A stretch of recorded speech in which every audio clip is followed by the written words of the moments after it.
Good morning. It's Kate bringing you this week's Monday Mission, and this one was all inspired by the new signs of spring that are all around us. So, I'm in Western Pennsylvania, so I'm not sure where you all are from, but for us, we're getting into the new season of spring. So the buds are blooming, and the grass is super green, and all the birds and just all the newness of spring is happening around us. And it got me thinking about spring cleaning and just that idea of refreshing and just renewing and renewal and all of that. So I wanted to use that today while we talk about cleaning out our thoughts. Okay, so I'm giving that spring cleaning analogy, and part of the spring cleaning may be that we clean out our car, right? So when you're cleaning out your car, you're getting all the goldfish out from the crevices. If you have kids, you're cleaning out all the dirt, you're throwing away all the papers that may be in there. And it's kind of like with our thoughts, right? So I think it's very easy, and even some of my posts and things that I talk about, it sounds as though we can just replace maybe a negative thought or a thought that's not serving you with a positive, happy thought, and everything is great. And we just replace the thought with the other one and move on, and we're good to go. But when it comes down to it, that's sort of like buying a new car instead of cleaning out the goldfish, right? So replacing it with a new, happy, shiny thought sometimes helps, and it may give you some immediate relief, but it's really not going to give you maybe that cleaning out that really needs to happen and focusing on the thought that was there in the first place. So we're going to talk about that today. We're going to talk about all different types of thinking that can, be negative or be detrimental to us. And then we're going to talk about what to do with those thoughts and what to do instead and how to clean them out, right? Okay. So what we're going to do is, when you want to clean out your thoughts, and this can be, it depends on how often, you want to be able to do this. I do want you, though, to realize that when you really go into those thoughts and you're figuring out what the thought truly is, you're going to find some pretty negative things, okay? So if you were to go into my mind and hear some of my thoughts, you would think, yeah, it's completely normal. It's totally normal to have some thoughts that you're taken aback by, or that you really don't recognize and you have no idea where that's coming from. But you got to be honest with yourself about what the thought is. Okay, so that's one thing I want you to keep in mind. So I'm attached a worksheet to the video here. So you'll click the link and then you'll pull up the thought download worksheet. And what we're going to do on there is we're going to take some time where you can sit down and you can put all your thoughts out on that paper. So that first part of the worksheet is just all the thoughts that you're having. Now, we have over 60,000 thoughts a day as humans. So obviously you're not going to be able to write down all of those thoughts. But let's think about that when we remember about the brain, right? So remember when I was talking about the sled riding hill and how that pathway was created eventually and became very efficient because you did it over and over and over again, like brushing your teeth. That is now a thought pattern, and how many thoughts go into that you don't consciously think of. So when you think about the 60,000 thoughts that we have, some of those are those automatic thoughts. And some are helpful, like brushing your teeth, and some are not so helpful, like the black and white thinking and the perfectionism thinking and all that we're going to get into. So you're obviously not going to be able to write down all of your thoughts, but all of the major ones that you can really get a handle on and come clearly to you, you're going to write down in that first part of the worksheet. And then you're going to go into the thoughts that you can control and the thoughts that you can't control. So, for instance, if you are having a thought about, let's say, someone in your family is sick or not doing well, is there anything that you can do to control that? No, probably not. Can you control what you get done around your house that day? Yeah, that's something that you have control of doing. You can do something about that. So you're going to put your thoughts into those two categories, what you can control and what you can't control. And then you're going to choose which thoughts you want to put back in and which ones you want to get rid of. So did you ever have any idea that you could not hold on to a thought. You don't have to have any thought that you don't want to have.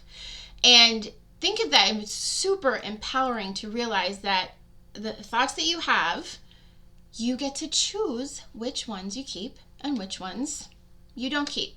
So we're going to talk a little bit more about that, but when you're going through the worksheet, that's what I want you to think about: what you can control, what you can't control, and then what you want to put back in and what you want to get rid of. So think of it like those size whatever jeans that you have in the back of your closet that may not be happening for you anytime soon. If you're cleaning out your closet, don't put those jeans back in, right? So that's one thing that you can do with your thoughts. Just don't put it back in. Choose to not think that thought, okay? So that's what you're going to do on your worksheet. So we've done that. We've thought of our thoughts. We've written them down. We've separated them into what we can control and what we can't control. We've decided which thoughts we want to put back in. And now we have a whole pile of things that don't fit us anymore, right? Clothes that have gone out of style, thoughts that don't serve us. And that's great. You have that separated out now, but how do we make sure that those don't go back into our closet, right? How do we make sure that those thoughts don't come back into our brain? Well, we're not going to be able to prevent them from coming back, but we have some options as to what we can do when they come up for us. So I'm going to go over 4 types of thinking that we want to really try to be curious and cognizant about when they come up for us, because we know that these kind of thoughts just really are not going to serve us. And they're those genes that we don't want to put back in the closet. So the first one is black and white thinking, or all or nothing thinking. And this is that type of thinking where if this happens, then that automatically happens. So anytime you find yourself having a thought that is using the word always or never, that's a clue to you that that's probably a black or white thinking thought, or an all or nothing type of thought, right? So that's, like I said, a sign that that's probably not a thought that we want to put back in. It's a thought that we really want to get curious about. Why is that coming up for us? Where did that thought maybe even generate? And then if it's using those always and never kind of statements, we can recognize, that's really not a thought that we want to put back in. The other type of thinking is perfectionist thinking. Anybody else? I kind of call myself a recovering perfectionist. I think I just finally got so tired and exhausted of trying to be perfect that I let go of a lot of this, just because I just literally couldn't function anymore with the type of thinking I was having. But perfectionist thinking are those should statements, right? I should be working out. I should be eating healthy. I should have a clean house. I should be the Pinterest mom.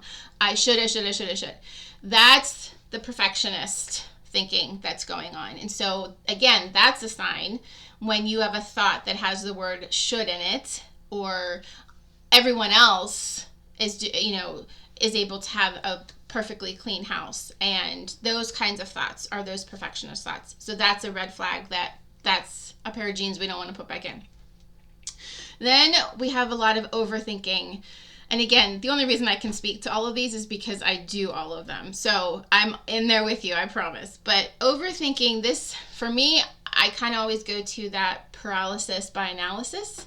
So we overanalyze what's going on, and every possible scenario and every possible situation, so much so that it prevents us from even starting. So one of the examples I can think of is like a lot of us, when we want to start working out or we want to start getting healthy, we will analyze and overthink and come up with every reason why we can't start today. Well, I have to start on a Monday, right? Or, oh, well, so-and-so's birthday's coming up, or there's a graduation party, or we're going to go out and celebrate my anniversary, so I'll have to do it after that. Or I don't have the right workout clothes. I don't have the right workout program. I don't have the right water bottle. I don't have, all the overthinking that goes into that, and then just keeps us from even starting. So that's one of those thoughts. If you find yourself saying, yes, but, that's the overthinking type of thought. Again, that pair of jeans we don't want to go back in the closet.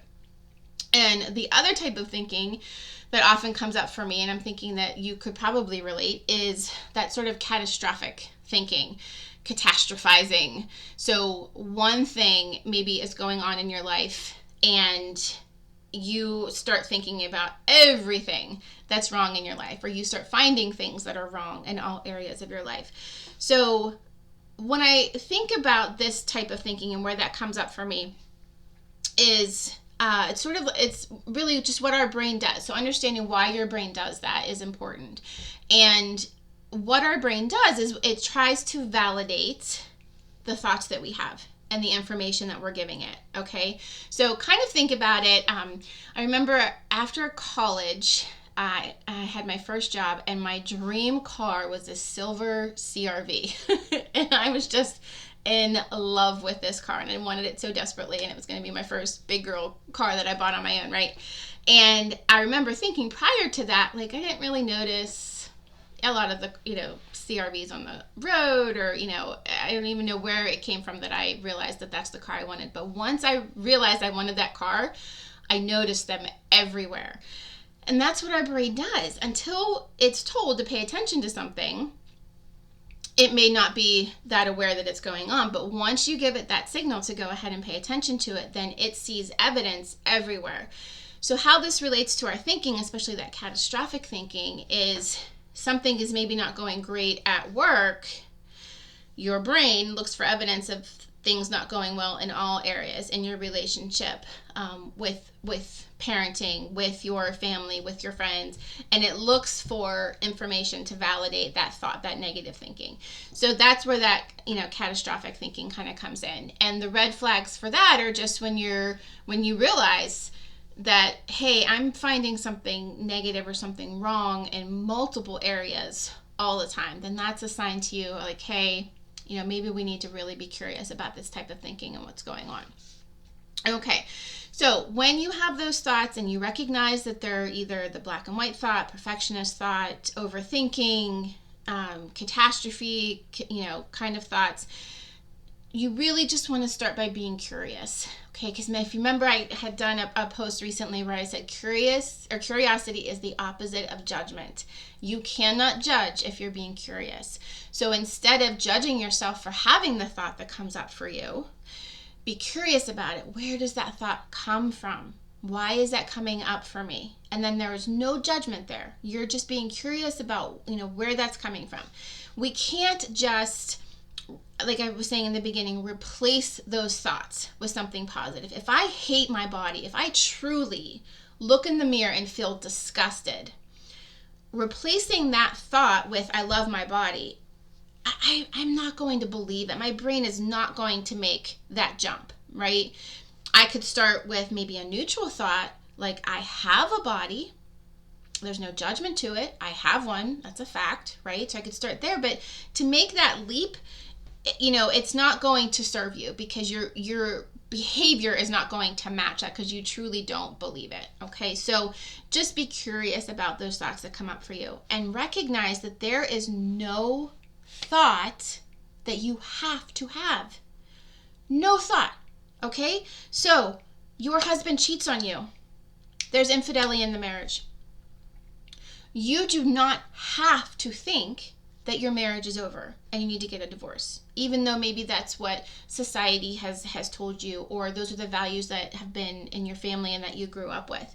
You still do not have to leave your spouse if they've been unfaithful.